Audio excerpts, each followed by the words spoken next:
શ્રી રામ. તો ગાઈસ આપણે મસ્ત મજાના રેડી થઈ ગયા અને મસ્ત મજાની અમારી સિસ્ટર હતી રાખડી બાંધીને જતી રહી. જીત બતાવો તો. સવારના પોરમાં જ આવી ગયા હતા વેલા. જીત રાખડી બતાવો તો તમારી. હા રે આટલી બધી થઈ ગઈ છે રાખડી. હા એટલું બધું નથી કે ન થવાનું. તો ગાઈસ હવે આપણે આપણા ભાઈને રાખડી બાંધવા જશું. તો બધાને રક્ષાબંધનની હાર્દિક શુભકામનાઓ અને હેપી રક્ષાબંધન. તો આપણે જઈએ છીએ હવે પપ્પાના ઘરે. આવી સિસ્ટર હતી રાખડી બાંધીને જતી રહી, એટલે કે જીતની સિસ્ટર, એટલે એ મારી સિસ્ટર જ થઈ. એટલે એ રાખડી બાંધીને જતા રહીએ બધા. આપણે મસ્ત મજાના માંદે જે એવા દર્શન કરીએ અને હવે આપણે જઈશું પપ્પાના ઘરે.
ઘરે પહોંચી ગયા ને હવે આપણે અહીંયા બનશું રાખડી. ચમભાઈ ફોટોગ્રાફી કરે છે, આ માહી, ચિરાગ, બિગ બ્રધર રિયા કરે છે, જીત જોન કંઈક ચશ્મા લઈને બેસી ગયા છે અને બધા બેઠા છે.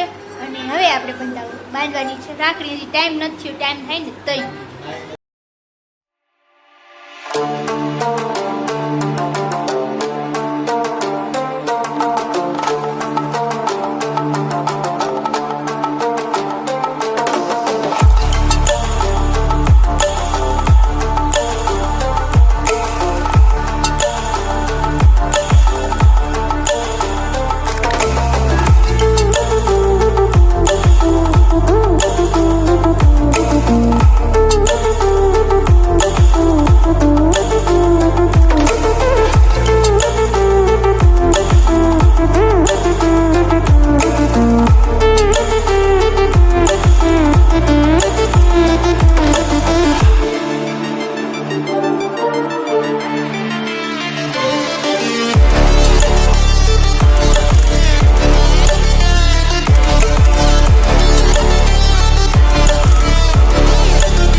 બપોરે હુઈને ઊભા થઈ ગયા કેવી ના ઊભા થઈ ગયા નહીં જી?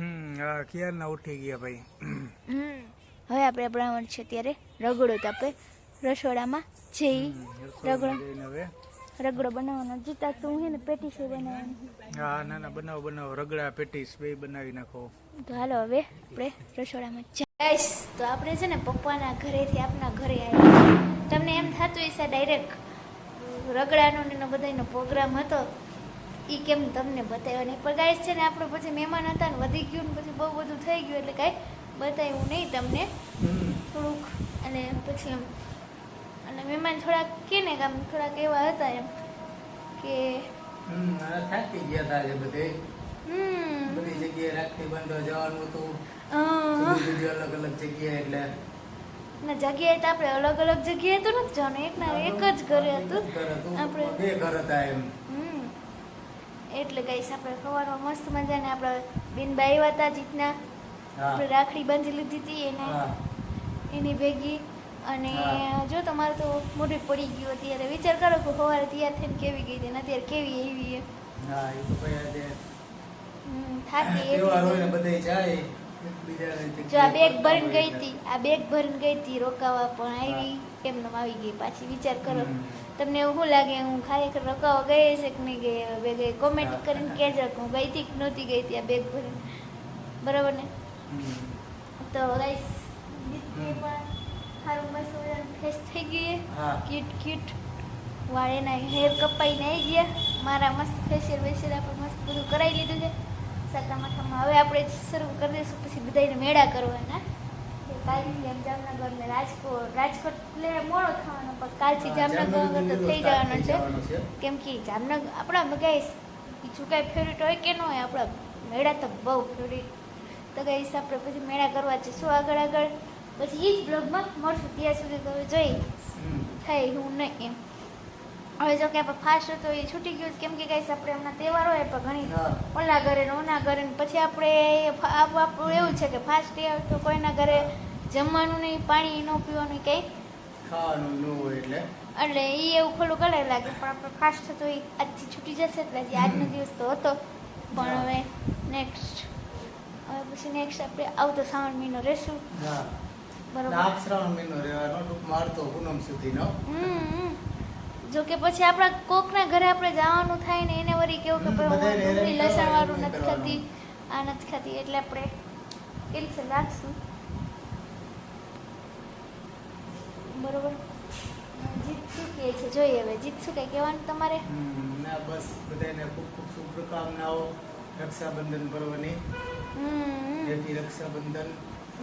હેપી ન હોય તો ક્રિશ્ચનનો શબ્દ છે. તો ગાઈસ આજનો બ્લોગ અહીંયા સુધી જ. ફરી મળી એક નવા બ્લોગ સાથે. ત્યાં સુધી ખુશ રહેજો, ખુશ રહેવા દેજો. આજનો બ્લોગ ગમે તો લાઈક કરો, મારી ચેનલને સબસ્ક્રાઈબ કરો. ફરી મળશે એક નવા બ્લોગ સાથે. ત્યાં સુધી બાય.